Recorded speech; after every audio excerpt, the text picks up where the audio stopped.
ચલો હવે સૌથી છેલ્લો સ્વાધ્યાય, સૌથી છેલ્લો પડાવ છે. ચલો એનો પહેલો પ્રશ્ન છે. ચલો આ પ્રશ્ન જે છે ને એના માટે થઈને મેં તમને આગળ જે હમણાં ગુણધર્મો લખાવ્યા, લક્ષણો, એ એટલા માટે લખાવ્યા હતા, આના માટે સૌથી સહેલું પડે એટલા માટે. પણ આ સમજાવું એના પહેલા મને એટલું કહેજો, હું તમને એમ કહું કે હર્ષદભાઈ એ રાવણ છે. હર્ષદભાઈ કોણ છે? રાવણ. તો મને એમ કહો, મારા લક્ષણ રાવણમાં હોય કે રાવણના લક્ષણ મારામાં હોય? એમ કે હર્ષદભાઈ ભૂત જેવા હે, તો કોના લક્ષણ મારામાં હોય? કે ભૂતના લક્ષણ હોય ને. આ એવું છે કે હર્ષદભાઈ રાવણ છે તો રાવણના લક્ષણ મારામાં હોય, મારા લક્ષણ એમાં હોય તે ના પણ હોય. સિમ્પલ છે ને કે હર્ષદભાઈ કોણ છે? કે રાવણ છે. કોણ છે? રાવણ. બીજું ઉદાહરણ રાખો. ચલો કે હર્ષદભાઈ એ સલમાન છે. કોણ છે? સલમાન છે. તો હું સલમાન જેવી એક્ટિંગ કરતો હોય તો ને? એમ ના, કે સલમાન ખાનના લક્ષણ મારામાં હોવા જોઈએ. સલમાન ખાન ડાન્સ કરતો હોય તો હું એવો ડાન્સ કરું તો હર્ષદભાઈ સલમાન કહેવાય. સમજાય છે? એટલે કે હર્ષદભાઈ સલમાન ખાન જેવા બનવું હોય તો સલમાન ખાન જેવા લક્ષણ કરવા પડે. કોના જેવા? આના જેવા. એટલે કે કોના જેવા? પાછળ હોય એના જેવું. પાછળ હોય એના જેવું. આના લક્ષણ આગળવાળામાં હોવા જોઈએ. આ એક વસ્તુ યાદ રાખજો, પાછળના લક્ષણ આગળવાળામાં. એક ફિક્સ. આ એટલી ખબર પડી ગઈ એટલે બધા જવાબ આવડી જાય. પાછળવાળાના લક્ષણ આગળવાળામાં હોવા જોઈએ, આના લક્ષણ આમાં હોવા જોઈએ. એવી રીતે આપણે કામ કરવાનું. ચલો પહેલું વાક્ય વાંચો. હવે તમે જે ઓલા ગુણધર્મો લખ્યા ને ઈ પેજ ખોલીને રાખજો એટલે આવડી જશે. દરેક લંબચોરસ ચોરસ છે. દરેક લંબચોરસ ચોરસ છે. તો ચોરસના લક્ષણ લંબચોરસમાં હોવા જોઈએ કે લંબચોરસના ચોરસમાં? પાછળવાળાના આગળમાં. એટલે કે ચોરસના લક્ષણ લંબચોરસમાં હોવા જોઈએ. તમે લખ્યું છે એમાં જુઓ, તમે લખ્યું છે ને એ જુઓ. એમાં શું છે કે ચારેય બાજુ સરખી હોય. ચોરસના જોવાના ને આપણે, ચોરસના લક્ષણ શેમાં હોવા જોઈએ? લંબચોરસમાં.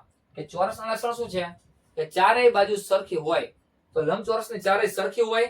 તો કે ના. તો પહેલું જ વાક્ય શું પડી ગયું? ખોટું. શું પડી ગયું? ખોટું. બરોબર. બીજું વાક્ય, દરેક સમબાજુ ચતુષ્કોણ સમાંતર બાજુ છે. તો સમાંતર બાજુ ચતુષ્કોણના લક્ષણ જુઓ તો શું છે? સામ સામેની બાજુ સમાંતર. તો સમબાજુમાં પણ એ જ છે, સામ સામેની સમાંતર. પછી સામ સામેના ખૂણા સરખા. તો સમબાજુમાં છે સામ સામેના ખૂણા સરખા. સમાંતર બાજુ ચતુષ્કોણમાં બે વિકર્ણ એકબીજાને દુભાગે. તો આમાંય દુભાગે. પછી ભલે ને કાટખૂણે દુભાગતા હોય, દુભાગે તો છે ને. બસ. તો આ વાક્ય કેવું થયું? સાચું. આના લક્ષણ આમાં જોવા મળે છે. પછી ત્રીજું કે દરેક ચોરસ સમબાજુ ચતુષ્કોણ છે અને તેમજ લંબચોરસ પણ છે. સમબાજુ છે અને લંબચોરસ પણ છે. તો પેલા પેલું જોઈએ કે સમબાજુ ચતુષ્કોણના લક્ષણ ચોરસમાં હોવા જોઈએ. તો સમબાજુ ચતુષ્કોણના લક્ષણ શું છે? કે ચારેય બાજુ સરખી. તો ચોરસની ચારે બાજુ સરખી. પછી સામસામેના ખૂણા સરખા. તો ચોરસમાં સામસામેના ખૂણા સરખા છે એટલે ઈ સાબિત થઈ ગયું. હવે ને લંબચોરસ છે તો લંબચોરસના પણ ચોરસમાં હોવા જોઈએ. તો લંબચોરસના ગુણધર્મ શું છે? લંબચોરસના ગુણધર્મ શું છે? કે સામસામેની બાજુ સરખી. તો ચોરસમાં સામસામેની સરખી છે. બીજો ગુણધર્મ શું છે? બીજો ગુણધર્મ શું છે? કે સામસામેના ખૂણા સરખા અથવા તો ચારેય ખૂણા સરખા. લંબચોરસના ચારેય સરખા તો ચોરસના ચારેય સરખા છે. બે વિકર્ણ સરખા. બે વિકર્ણ સરખા છે તો બે લાગુ પડે એટલે શું થાય? સાચું થાય. શું થાય? સાચું.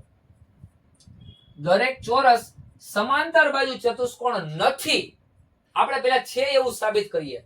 સમાંતર બાજુ ચતુષ્કોણ ચોરસ છે તો જોવો તો સમાંતર બાજુ ચતુષ્કોણમાં શું થાય? તમે લખ્યું છે ને ઈ જુઓ કે સામ સામેની બાજુ સરખી. તો ચોરસમાં સામ સામેની સરખી છે. ઈ લોકો નથી કહેવા માંગે, જોઈજો. પછી સમાંતર બાજુમાં સામ સામેના ખૂણા સરખા. તો ચોરસમાં સામ સામેના ખૂણા સરખા છે, જોઈ લેજો. પછી સમાંતર બાજુ ચતુષ્કોણના બે વિકર્ણો એકબીજાને દુભાગે. આમાંય દુભાગે. સરખા છે ને તો એમાં તો આવે. તો આ તો ના પાડે હે. તો આ ખોટું વાક્ય હે. ના નહીં, હા આવે ને. ચલો એના પછી દરેક પતંગાકાર ચતુષ્કોણ સમબાજુ ચતુષ્કોણ છે. તો આના લક્ષણ આમાં હોવા જોઈએ. તો સમબાજુ ચતુષ્કોણના લક્ષણ શું છે? કે ચારેય બાજુ સરખી. પતંગ આકારની ચારે સરખી હોય તો તો કે ના ન હોય, પાસ પાસેનું જ હોય. પાડો ખોટું. એક વાક્ય પરથી ખબર પડી ગઈ.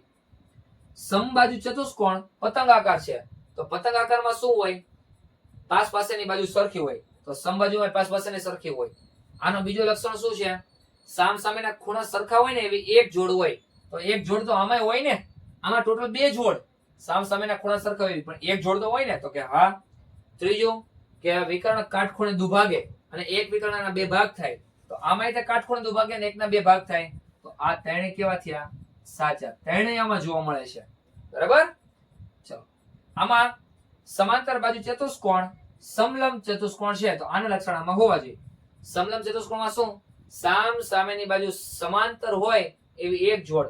તો આમાંય સમાંતર હોય સમાંતર બાજુમાં, તો કે હા. વિકર્ણો છેદે છે, આમાંય છેદે છે, તો આ શું થાય? સાચું થાય ને. ચલો છેલ્લું, દરેક ચોરસ સમલંબ ચતુષ્કોણ છે તો સમલંબ ચતુષ્કોણના ગુણધર્મ ચોરસમાં હોવા જોઈએ. સમલંબ ચતુષ્કોણના ગુણધર્મ શું? સામ સામેની બાજુની જોડ એક જોડ સમાંતર હોય. તો આમાંય હોય, આમાં તો બે જોડ સમાંતર હોય છે. તમે જુઓ ગુણધર્મ લખાય, પાછળવાળા ગુણધર્મ આગળવાળામાં દેખાય તો સાચું. તો આમાં પણ શું આવશે? સાચું. બરાબર છે. હવે ખાલી જવાબ દેવાના છે. ચલો, પ્રશ્ન 2 એનો પહેલા શું કીધું? ચારેય બાજુની લંબાઈ સમાન હોય. ચારેય બાજુની લંબાઈ સમાન હોય એવી કઈ આકૃતિ છે? પહેલી કઈ? એક તો ચોરસ. બીજી કઈ? ચારેય બાજુ સમાન હોય એવી સમબાજુ ચતુષ્કોણ.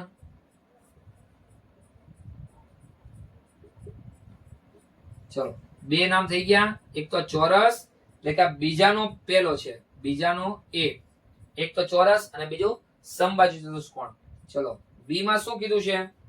ચાર કાટખૂણા હોય એવી કઈ આકૃતિ? ચાર કાટખૂણા. તો એક તો ચોરસ, ચોરસમાં ચારે કાટખૂણા અને લંબચોરસ અને લંબચોરસ. ચલો, સી એમાં શું કીધું છે? નહીં, બે જ છે ને. બસ. હવે પ્રશ્ન 3. પ્રશ્ન 3 માં શું કીધું છે? કેવી રીતે એક ચોરસ એ સરસ મજાનો પ્રશ્ન આવ્યો. જો હવે આપણે સાબિત કરવું પડશે. શું કરવું પડશે? સાબિત કરવું પડશે. સાવ સહેલું જ છે. બરાબર. ચલો, અને સાબિતી પણ બહુ અઘરી નથી. એક જ વાક્યની અંદર જવાબ આવી જશે. એક જ વાક્યની અંદર જવાબ. ધ્યાનથી જોજો. શું કીધું છે? કેવી રીતે આ ત્રીજાનો હું તમને એક સમજાવું ને એટલે બાકીના તમારે 3 જાતે કરવાના છે. કેવી રીતે આખું વાક્ય લખવાનું. કેવી રીતે. હવે પહેલું શું? એક ચોરસ એ. આ ચોરસ પણ શું? ચતુષ્કોણ છે. શું છે? ચતુષ્કોણ છે. ચતુષ્કોણ છે. બીજું વાક્ય કેવી રીતે લખવાનું જોજો. આ બીજું વાક્ય એમાં પહેલા આ તો લખી જ નાખવાનું. કેવી રીતે એક ચોરસ એ શું છે? સમાંતર બાજુ ચતુષ્કોણ છે. શું છે? સમાંતર બાજુ ચતુષ્કોણ છે. બધામાં સરખો જવાબ આવશે. શું? કે આના લક્ષણ આમાં છે એટલા માટે ચોરસ શું છે? ચતુષ્કોણ છે. આવી રીતે લખવાનું. જો ચોરસ એ ચતુષ્કોણ કીધો ને તો ચતુષ્કોણની શરતો લખો. ચતુષ્કોણની તમામ શરતો ચોરસ પાલન કરે છે. તેથી ચોરસ એ શું છે? ચતુષ્કોણ છે. એવું ને એવું આમાં કેવી રીતે એક ચોરસ સમાંતર બાજુ ચતુષ્કોણ છે તો આના બધા નિયમોનું પાલન કોણ કરે છે? ચોરસ. તો લખવાનું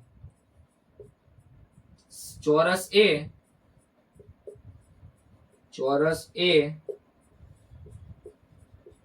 સમાંતર બાજુ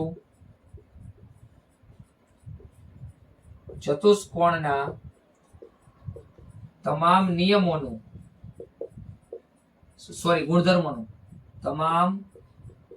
ગુણધર્મોનું તમામ શરતો અથવા ગુણધર્મોનું શું કરે છે? પાલન કરે છે. તેથી ચોરસ એ શું છે? સમાંતર બાજુ ચતુષ્કોણ છે. આની પછી શું કીધું? સમબાજુ ચતુષ્કોણ. એટલે કે કેવી રીતે ચોરસ સમબાજુ ચતુષ્કોણ છે? તો તમારે લખવાનું કે સમબાજુ ચતુષ્કોણના તમામ ગુણધર્મોનું પાલન ચોરસ કરે છે. શું ચોરસ શું કરે છે? તો લખવાનું ચોરસ એ સમબાજુ ચતુષ્કોણના તમામ ગુણધર્મોનું પાલન કરે છે. તેથી ચોરસ એ સમબાજુ ચતુષ્કોણ છે. અને છેલ્લું કે કેવી રીતે ચોરસ એ લંબચોરસ છે? તો લખવાનું ચોરસ એ લંબચોરસના તમામ ગુણધર્મોનું પાલન કરે છે. તેથી એક ચોરસ એ લંબચોરસ છે. બરાબર? આવી રીતે લખવાનું છે. હવે પ્રશ્ન 4. પ્રશ્ન 4 ડાયરેક્ટ હું જવાબ જ બોલીશ. અહીંયા પ્રશ્ન છે, જોજો. નીચે દર્શાવ્યા મુજબ વિકર્ણ ધરાવતા ચતુષ્કોણના નામ આપો. પરસ્પર દુભાગે એટલે કે બે સરખા ભાગ કરતા ને એવા વિકર્ણ એવા ચતુષ્કોણના નામ આપો. તો ચલો, એટલે કે ચોથાનો પહેલો પરસ્પર દુભાગતા હોય. એક તો ચોરસ, બીજું લંબચોરસ, પછી સમબાજુ ચતુષ્કોણ,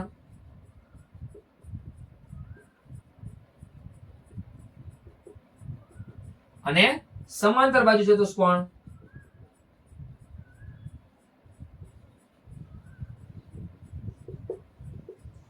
ઓકે, આ ચારેય એવા ચતુષ્કોણ છે કે જેમાં વિકર્ણો ના બે ભાગ થાય. ચલો, એના પછી બીજામાં શું કીધું છે? વિકર્ણો લંબ દ્વિભાજક હોય. લંબ દ્વિભાજક એટલે કાટખૂણે દુભાગતા હોય. તો એવી ત્રણ આકૃતિ, એક તો ચોરસ, પછી સમબાજુ ચતુષ્કોણ. તમે જોજો સમબાજુમાં તે કાટખૂણે દુભાગે છે. સમબાજુ ચતુષ્કોણ અને પતંગાકાર ચતુષ્કોણ. એમાં પણ કાટખૂણે દુભાગે, જોજો. એના પછી બે વિકર્ણ સમાન હોય. ત્રીજું જો સમાન હોય એવા કેટલા છે? ફક્ત બે જ. કયા કયા? ચોરસ અને લંબચોરસ. આ એ બે જ આકૃતિ એવી છે, બે જ ચતુષ્કોણ એવા છે જેમાં બે વિકર્ણ કેવા છે? સરખા. બરાબર? ચલો, હવે ફક્ત ને ફક્ત આખા ચેપ્ટરના બે જ પ્રશ્ન બાકી છે. બે પ્રશ્ન પૂરા થાય એટલે પૂર્ણાહુતિ થઈ જાય આપણા આ ચેપ્ટરની. ચલો, આ લખવાનું બાકી હોય લખી લ્યો. ચલો, પ્રશ્ન 5 તમારી સ્ક્રીન ઉપર છે અને અહીંયા મેં લખ્યો પણ છે. શું કહે છે? લંબચોરસ એક બહિર્મુખ ચતુષ્કોણ છે. સમજાવો. બહિર્મુખ એટલે બારે એના મુખ હોય એવો. બરાબર? તો આપણે પહેલા જ લખવાનું શું? બહિર્મુખ ચતુષ્કોણ થવા માટેની શરત લખો કે બહિર્મુખ ચતુષ્કોણ થવા માટે શું? બંને વિકર્ણો અંદર હોવા જોઈએ. ક્યાં હોવા જોઈએ? અંદર હોવા જોઈએ. કોની અંદર? તો કે ચતુષ્કોણની અંદર હોવા જોઈએ. તો ચલો, લંબચોરસમાં હોય તો કે હા. પછી બધા ખૂણા બહાર હોવા જોઈએ. બહારની બાજુ હોવા જોઈએ. બસ, તો બે શરતનું પાલન લંબચોરસ કરે છે. તો લખવાનું આ બંને શરતોનું લંબચોરસ શું કરે? પાલન કરે છે. તેથી લંબચોરસ એ શું છે? બહિર્મુખ ચતુષ્કોણ છે. જો આકૃતિ દોરીને સમજાવું.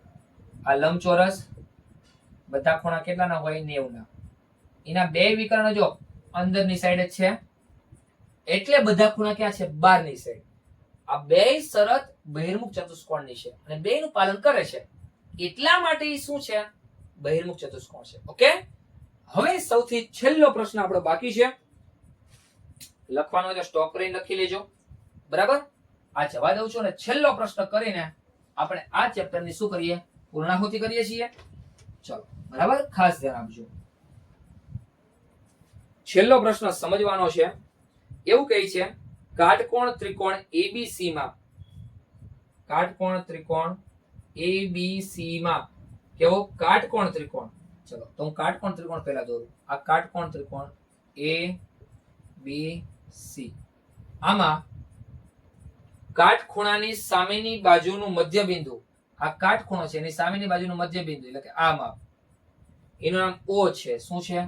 ઓ છે.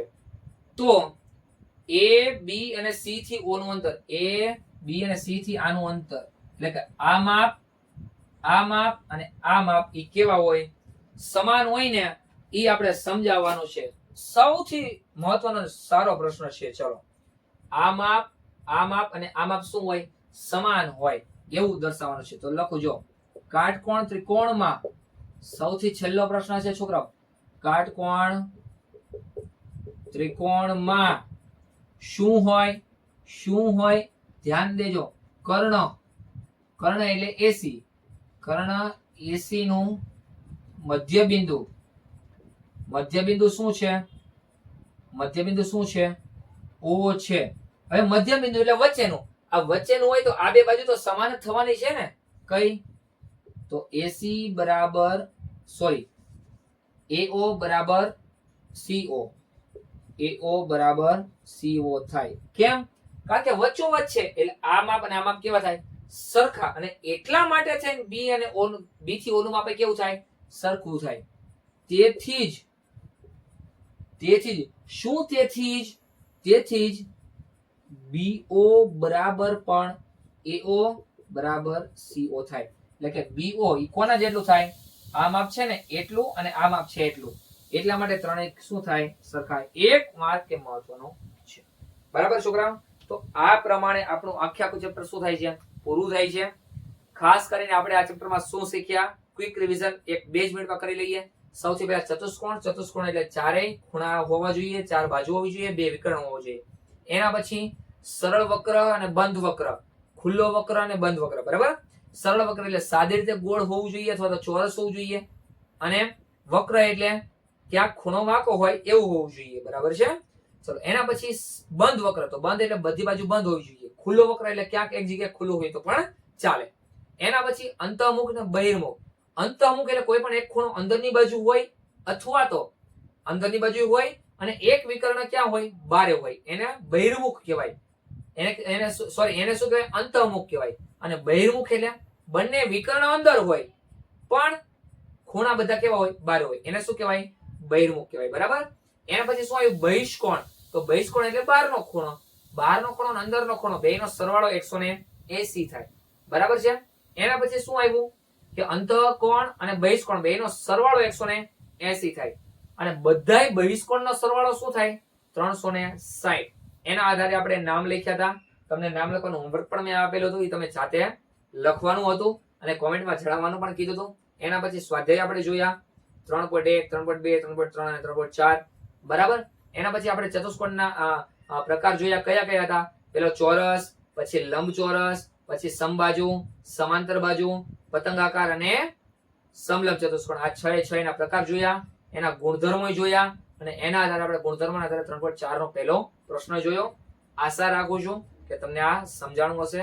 મળીએ છીએ એક નવા ચેપ્ટર સાથે. ઓકે, વિડિયો કટ કરીને આખો પૂર્ણ જોજો.